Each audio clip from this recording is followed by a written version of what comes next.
On this week's Prequel episode, we've got our Freaky Friday fan poll follow-up. We're learning about E.M. Forster and previewing A Room with a View.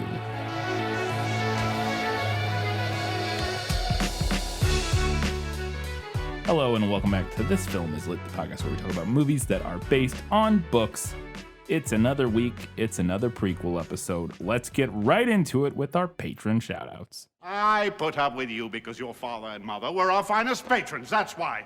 We have two new patrons this week, joining us both at the $5 Hugo Award-winning level, getting access to all of our bonus content and the backlogs of our bonus content. We have, first up, Tim Wahoo. Thank you, Tim Wahoo, for supporting us for $5. Heard us talking about him. I was like, well, I'll show you. So thank you, Tim Wahoo. And our other $5 patron new this week is Laura Penhaligon. Penhaligon. I don't know how to pronounce that name, but it's cool. I hope it's Penhaligon. Penhaligon. I don't know. Either way, very cool. Thank you both very much for supporting us and enjoy that bonus content. Now, our Academy Award-winning patrons that we thank every week who support us for $15 or more per month, and they are Matilda, Steve from Arizona, Paul, Kat Insminger, Ben Wilcox, Jeff Niederhofer, Teresa Schwartz, Ian from Wine Country, Just Another Patron, Winchester's Forever, Kelly Napier, Gray Hightower, Eli Youngs, Gratch, Just Gratch, Shelby Says It Calls from the Veil is out now, That Darn Skag, V. Frank, and Alina Starkov. Thank you all very much. We appreciate it. Also wanted to thank Ian from Wine Country. He was recently on Embrace the Void, Aaron Rabinowitz's one of his podcasts, and gave us a very nice shout out because he didn't have anything to shout out for himself, so he shouted us out. So we appreciate that, Ian. Thank you very much. And it was a very interesting episode. Go check out Embrace the Void. All right, let's see what people had to say about Freaky Friday. Yeah, well, that's just like your opinion, man. More than I thought they might. Yeah, I was like, the phone was blowing up today. Yeah. Like, everybody got their comments in last minute, I feel like. On Patreon, we had 5 votes for the movie and 0 for the book. Steve from Arizona said, the book definitely reeks of cringe. For us Gen Xers, this train of thought about creating good, obedient children was pretty prevalent even in the late 70s and into the 80s, where Ronald Reagan and Billy Graham were supposed to be my inspirations for a good, obedient, consumerist life. I only watched the movie because my much younger sisters wanted to see it, but it was actually kind of silly and fun. Plus, I still had a thing for Jamie Lee Curtis thanks to her role in True Lies. Why she never tried being in any of her husband's films is a mystery to me, considering she does have a quirky air to her performance. She's married to Christopher Guest, which I did not know. I did not know that either. I feel like I should be writing the listicles for BuzzFeed that are like celebrity couples you didn't know existed. Yeah. They've been married since 1984. Wow. That's a long time. Yeah. It's more than me. Like the 8, yeah. Yes. Yeah. It's also longer than you've been married to Christopher Guest, so. Also true. In the technical sense, which is the best kind of true. Yeah. Steve also said, anyway, fun episode, and another hot take, I was not into the soundtrack. I mean, it's whatever. I mean, not Music everybody yeah. can be as cool as us and be into 2000s pop punk, so. Yeah, that's very true. Very true. And our other comment on Patreon was from Ian from Wine Country, who said, I chose the movie for a few reasons. The book was okay, a nice early 70s book aimed at tweens and extremely of its time. The little brother who is an angel who Annabelle hates because he's perfect-looking, well-behaved child who never gets in any trouble, mostly because he never does anything wrong. The body swap was never explained other than her mother did it somehow, which was some true Deus Ex Machina bullshit, though. Boris, by the way, is actually named Morris. She's just gotten it wrong because of his adenoids thing. He has like a sinus thing going on in the book the whole time. I didn't talk about it because it wasn't important to the story. It was just kind of like a random thing. But his name's Morris and not Boris? Yeah, I guess so. I don't remember that. But I was also like kind of trying to be done with the book at a certain point, so I probably just missed that Interesting. Okay. conversation. Ian went on to say, the 1976 movie with Jodie Foster essentially stays true to the book, only adding things to make it a more exciting movie. Annabelle plays baseball with her brother while in her mother's body, and the mother is forced to take part in a water skiing exhibition while in her daughter's body. So when I got to the Lohan version, I was surprised and confused by all the changes they made. Like, most of the events and characters are just different.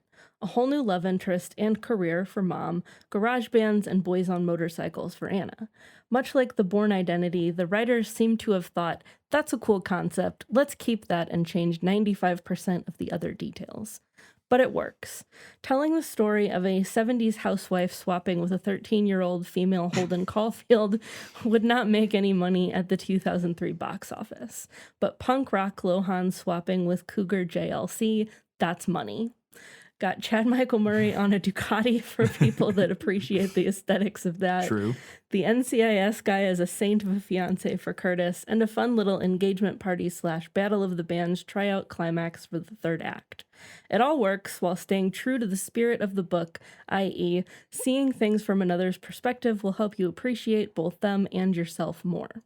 Excellent way to update the story for the early 2000s. I was very put off by the racist Asian stereotypes and the cause of the swap being cursed fortune cookies, but I seem to remember us not knowing better yet in 2003. Well, in case you missed the prequel episode, we did know better. That was, Yeah. or at least to some extent, that was definitely something that critics called out. Not even just like Asian American critics or anything. Like Ebert called it out, and like other people were like, it seems weird and bad. But in general, your point is fair that it's not something that we were as well, and I think cognizant too, of like, as we should have been. general audiences that would have been going to see this in Right. 2003 probably would not have been like, that's bad. No. Probably wouldn't have thought anything of it. No. But we've progressed on from that, at least a little bit. At least a little bit. On Facebook, we had 3 votes for the movie and 0 for the book. Adam said, I haven't actually read the book, but from your discussion, it sounds rough. So hands down, my vote goes toward the much better messaging of the film. Mm-hmm. Laura said, I never actually saw this movie as a kid, but I fondly remember the trailers and its presence in the overall 2000s zeitgeist. That was my existence of it. Yeah. It was from trailers and just like, it existing. Despite never actually seeing it, hearing bits of the trailer in the prequel episode for some reason made me super emotional and nostalgic. So I was considering grabbing the book to read, but after listening to the episode, I think I'll pass. I'll definitely look for the movie to watch at some point soon. Although it has some problematic qualities, mainly with the casual racism, it's hard to think of movies from the 2000s that aged perfectly. That's true. Overall, its message seems timeless and should be regarded as one of the staples of 2000s culture. Mm-hmm. Or at least, for this type of movie. Yeah, definitely. Yeah, for the age range, for like the kind of movie it is. Mm-hmm. Yeah, for sure. Crystal said, I'm so glad I didn't read the book. That's some hardcore boomer energy. Side note, morbid curiosity led me to watch the 1976 version. 70s Disney knew the book's attempt at a morality play was obnoxious. Even the awkward 4-minute-long animated opening with a song sung by Jodie Foster and the 10-minute-long finale that involves a car chase, water skiing, accidental hang gliding, and a healthy amount of green screen with obvious stunt doubles is an improvement over what you described in the book. All right. That sounds wild. It does. Very interested in what's going on in that. I bet it's only like 90 minutes. We could just watch it. Yeah, we could. I'll just leave it. I feel like that's better left to my imagination, honestly. And our last comment on Facebook was from Charlene, who said, I saw the TV movie from the 90s as a kid/tween. It didn't leave much of an impression on me. This one, I first wanted to see more for Jamie Lee Curtis than Lindsay Lohan, but they both did great. Just such a fun movie.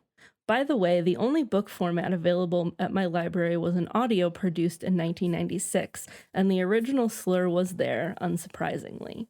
Curious if it's the same with newer editions, but not curious enough to pay $7 on Amazon. Yeah, me either. Yeah, and it would have to be much later for that to be removed. I'm thinking I think so. Mid 2000, like 2010 onward before that would even... and that's what I'm like. I'm wondering if there was a reprint to go along with the movie, and maybe even that I would but they did not be surprised if it they wasn't. did another like Disney Channel original movie version of it in like I want to say like the late 2010s sometime. Oh, really? And if they did a reprint of the book for that, I would imagine yes. it would get replaced with something. Yeah.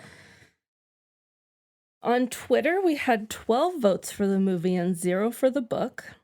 Kelly Napier said, "Did Lindsay Lohan have a music career? Excuse me while I pull my copies of Speak and A Little More Personal raw from my 200 disc Case Logic CD case." All also, right. the movie rocks. Fair enough. You got me. I'm sorry that I dare insult the prestigious music career of Lindsay Lohan. Yeah, I knew she did some music. I didn't remember her music as well as I remembered others. And from that was my same thing. Era. I had a feeling she did because they all everyone. Like I you remember said. a lot of Hillary Duff's music from that era, but not and that so was much my Lindsay's. thing. I think she just never. She clearly didn't blow up it wasn't as big of a part of her career as it was for some of the other stars from around that time. Yeah. Shelby says It Calls from the Veil is out now, said, "The book was interesting in a time capsule way, but the movie would win for the soundtrack alone. Also, the scene where Chad Michael Murray screams baby one more time and Lindsay Lohan hits him like a linebacker lives in my head rent free. Me too." A good scene. A fun scene. On Instagram, we had 5 votes for the movie and 0 for the book. Anal Fracture _42. Yep. Anal Fracture let me know that was indeed how their name was pronounced. I had a feeling. They said, "For all the reasons you gave, I loved the stepfather character in particular." Mm-hmm. And Len Flakasinski. Mm-hmm. You did it. I did it. Nailed it that time. Said, "As a kid, I definitely sided with Anna. Even as an adult, I still do. I think Jamie Lee Curtis plays her way too mean and dismissive of Anna in the beginning, especially considering the catalyst to Anna not being let to perform is the rehearsal dinner. The writer should have made it the actual wedding. That way we can see both of them have commitments that are very important." I almost think the wedding would have been too big. I think that's the thing. I think if it's the wedding, you have... I mean, he's going to go on to expand on here, but I think if it's the wedding, it's very,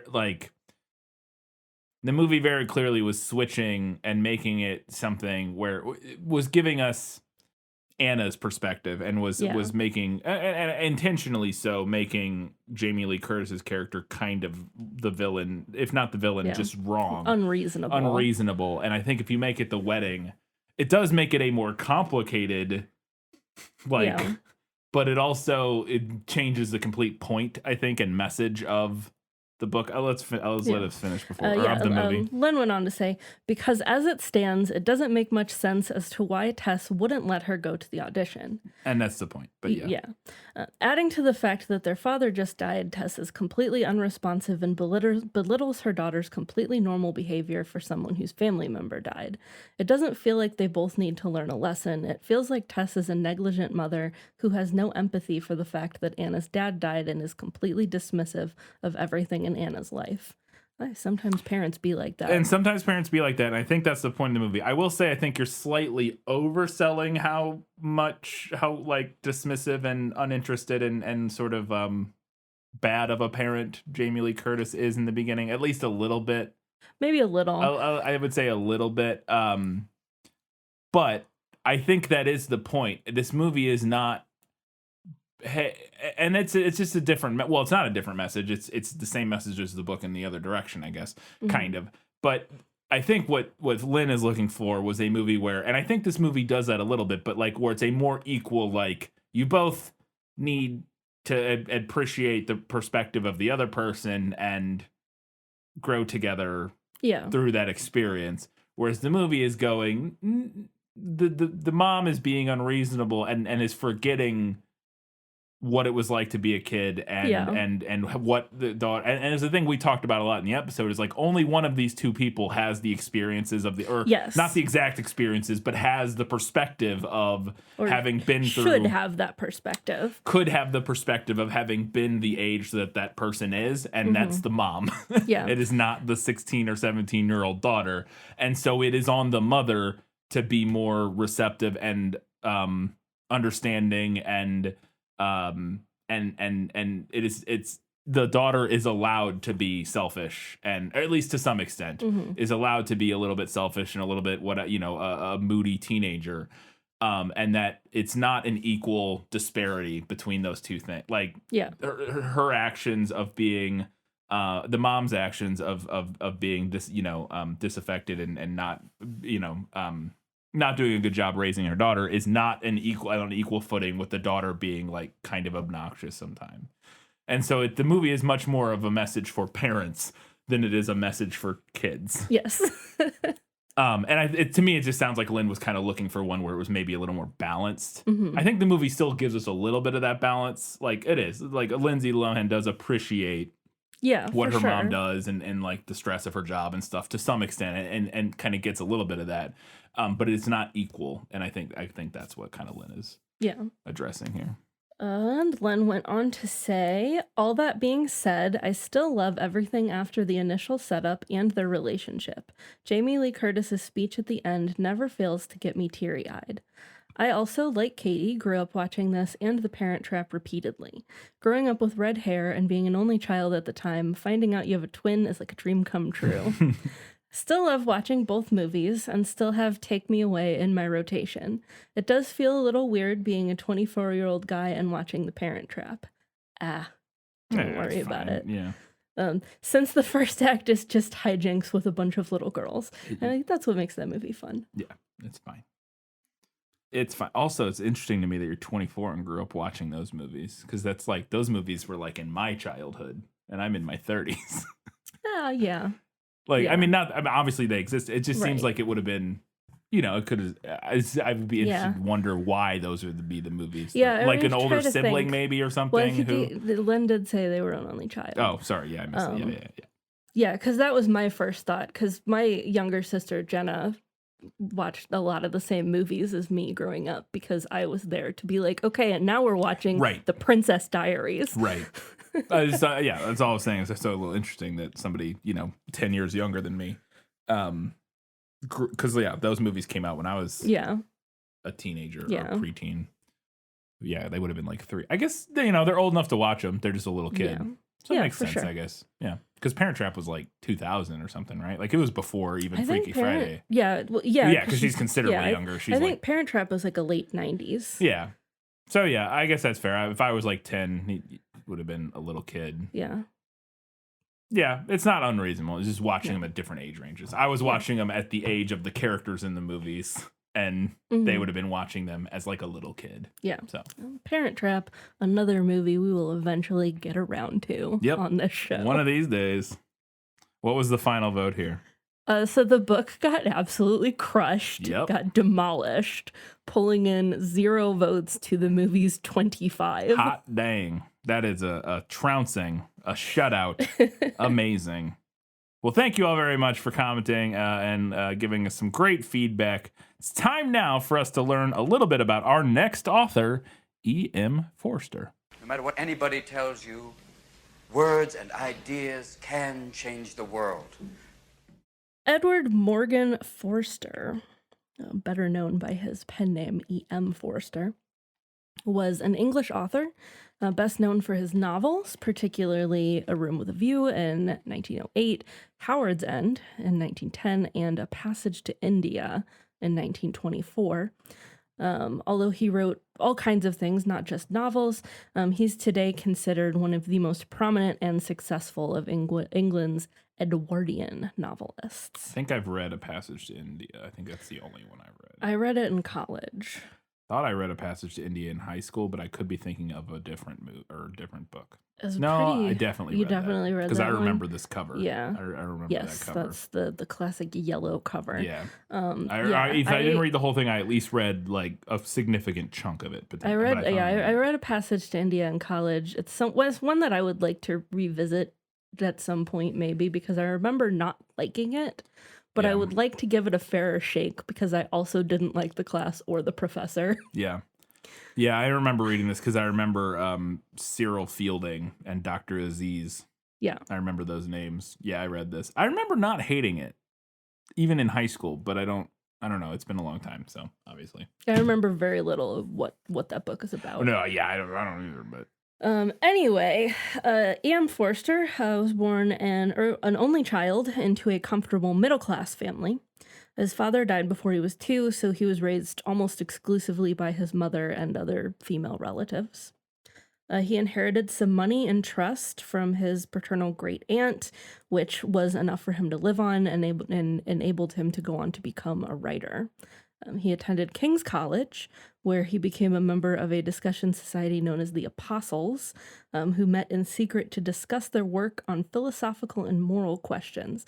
There's always a lot of like writer groups like that. yeah. If you look throughout history, many of the members of that group went on to be part of what became known as the Bloomsbury Group, of which Forster was also a member in the 1910s and 20s. He graduated from King's College with a BA with second-class honors in both classics and history. And then spent some years after graduating, like, traveling in Europe. It also feel like a secret philosophy group called the Apostles is just like a very Oxbridge thing, because like the school is just like made up and like those like because King's College is Oxford, right? I have no think idea. It's Oxford, might be Cambridge. It's one of the two. I don't know. And like both of those universities, all of their stuff is like fake. Like if you read about like the stuff they do at those schools, it's it's like Hogwarts. It's ridiculous. They like wear things that have ridiculous names and call everything ridiculous name. It's so like it seems very like in line for the like students at that school to form like a secret underground philosophical organization to meet by candlelight and talk about morality and philosophy. Anyways. Yeah, can't do that at a state college in America. Nobody wants to do that with you. That's not true. It depends on. That's not true, but yeah. My group of friends, we called ourselves the Back Row, but we were not discussing moral and philosophical questions. That was not what our group was for. Yeah, I started a chapter of the Secular Student Alliance at my or Association Alliance at my university, and that's all we did was sit around and talk about philosophy and stuff. So I was not initially going to do a segment on Forster for this episode because I do get burnt out on doing author segments. But then I learned something about him that I think will be important to our understanding of his work. This is a lens that I would like to apply as we discuss the book and the film. Now, bearing in mind that, like I said, I did read A Passage to India while getting my bachelor's degree in literature, and I do not recall this ever coming up, which is just another reason for me to dislike this professor. But E.M. Forster was gay. Wow, interesting. Yeah. You had an interesting revelation. Well, just wait till we get to my notes. This is very fascinating. I don't know if you read my notes, but this is very fascinating. When we get to my notes momentarily, we'll get to it. So in 1906, Forster fell in love with a man whose name I'm bound to get wrong. Syed Ross Massoud, who was an Indian future Oxford student that Forster was tutoring in Latin. Because what other romantic thing would you tutor someone in than Latin? True. But Massoud had like a very romantic, poetic view of friendship, which apparently ended up then confusing Forster. So that didn't end up the way that he might have hoped it would, I think. Okay. However, his final novel, Passage to India, again, was dedicated to Masood. So obviously he still felt very fondly for him. Yeah.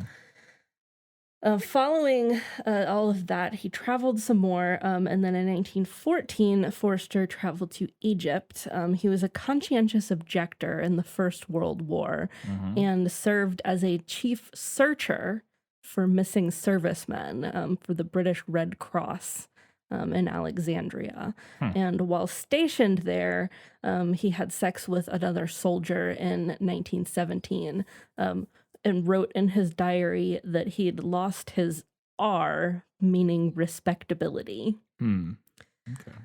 I also found some articles kind of surmising that one of the reasons Forster was so careful to like keep himself in the closet was because when he was 16 years old, Oscar Wilde was sentenced to 2 years of hard labor for homosexual acts.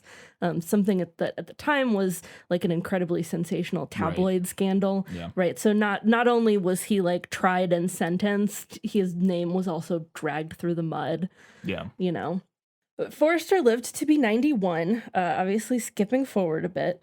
And although he wrote his last novel, A Passage to India, in 1924, he continued to write and create after that. So what year did he die? 1970 or 71. So he in the last 50 years of his life, he didn't like publish a novel. Yeah. Oh, okay. He did other stuff. Right. He didn't write any more novels after that. Yeah, that's fine. Yeah. Yeah.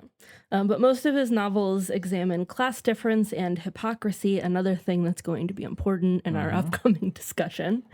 And I think at this point, I think we've hit everything that we need to understand about E.M. Forster for this episode. So I'm going to cut things off here. But happy news is that in the 60s, he did get to have a relationship with Matai Radev, a Bulgarian art collector.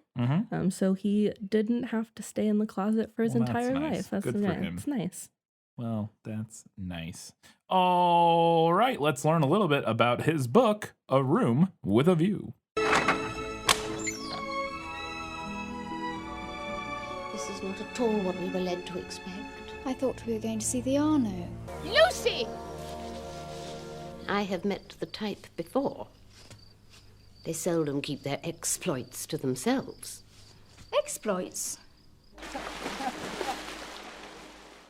A Room with a View is a 1908 novel about a young woman in the restrained culture of Edwardian-era England.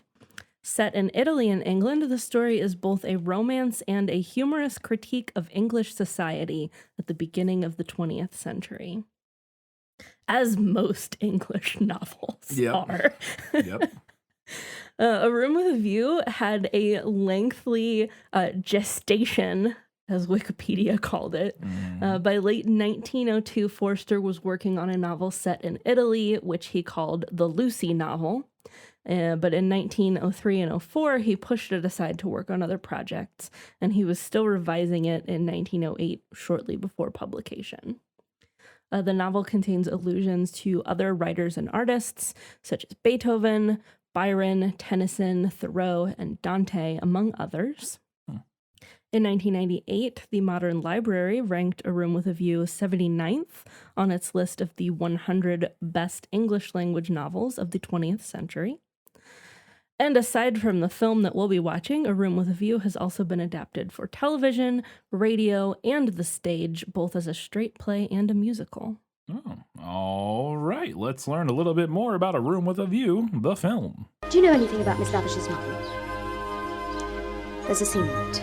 The hero and heroine make love. Do you know about it? They're on a hillside and Florence is in the distance. Oh, dearest girl, she hasn't put that in her novel. My attitude, quite an indefensible one, is that so long as I'm no trouble to anyone, I have the right to do as I like. It is, I dare say, an example of my decadence. You don't mean you're going to marry that man? He's the sort who can't know anyone intimately, least of all a woman. You love the boy body and soul as he loves you. Of course I do. What did you all think?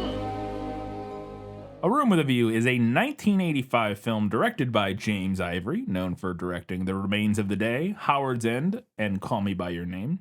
It was written by Ruth Prower Jabvala, who wrote The Remains of the Day, Howard's End, and Heat and Dust are her three most. They're like the Forster dream team. Yes. So when we did The Remains of the Day, same two people, obviously. And they worked together on Remains of the Day and Howard's End together. They worked on other films together. But yes. The film stars Helena Bonham Carter, Julian Sands, Maggie Smith, Denholm Elliott, Daniel Day-Lewis, Judi Dench, and Simon Callow. It has a 100% on Rotten Tomatoes with, I believe, 35 reviews. So not like hundreds, but still. An 83 out of 100 on Metacritic and a 7.2 out of 10 on IMDb. It made $21 million against a budget of just $3 million. And it was nominated for 8 Oscars and won another 3 Oscars. The winning, it won the awards for Best Adapted Screenplay, Best Art Direction, and Best Costume Design.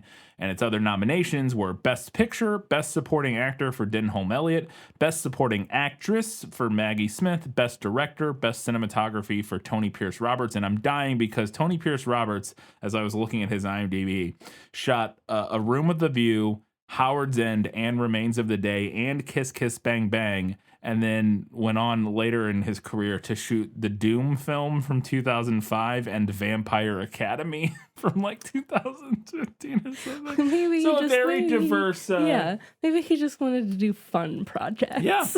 That was just very interesting to me. I've never seen Doom or the Vampire Academy. They may be gorgeously shot. I have no idea. I mean, they probably are. This guy's a good cinematographer. It's just I thought it was a very normally cinematographers tend to stick in at least some sort of oeuvre, but like it's just kind of all over the place, which is fun. If I was a cinematographer, I'd want to do the same thing, honestly.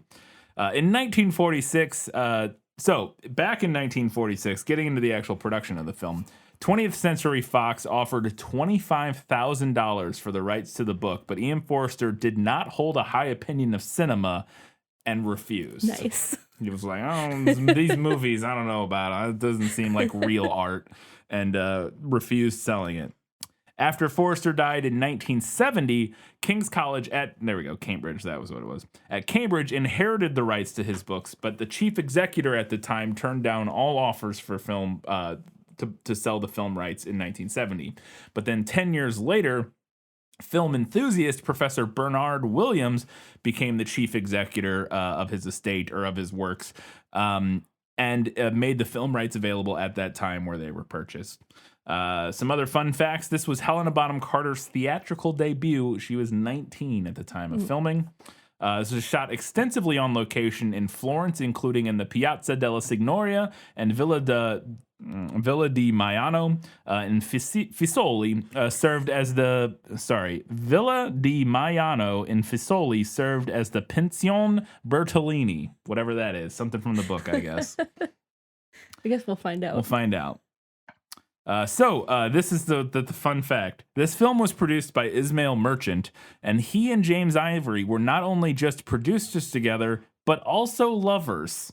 Or what passed in 1985 for a gay married couple, and this is according to IMDb, I believe. James Ivory would come out later and say that they were in a committed relationship for 44 years. And when we did Remains of the Day, I had no idea. I saw nothing about. Now, to be fair, I didn't do like a big search on James Ivory, but we had no talk about that. I had not seen any information that James Ivory was gay. I was not aware. So. In a BBC interview aired in 1986, Daniel Day-Lewis, who stars in the film, described his character as being, quote, the sort of person you imagine you might be in your worst nightmares, end quote. So I'm interested to meet his character. I know nothing about this movie. Seems a little dramatic. Apparently. A Room with a View appeared on 61 critics' 10 best lists in 1986 when it came out, making it one of the most acclaimed films of the year. Only a film I've never heard of called Hannah and Her Sisters appeared on more lists. I have also never heard of that. But it was on more critics' top 10 lists. But second was A Room with a View. And then Roger Ebert, big fan, gave the film 4 out of 4 stars, writing, quote, it is an intellectual film, but intellectual about emotions. It encourages us to think about how we feel instead of simply acting on our feelings.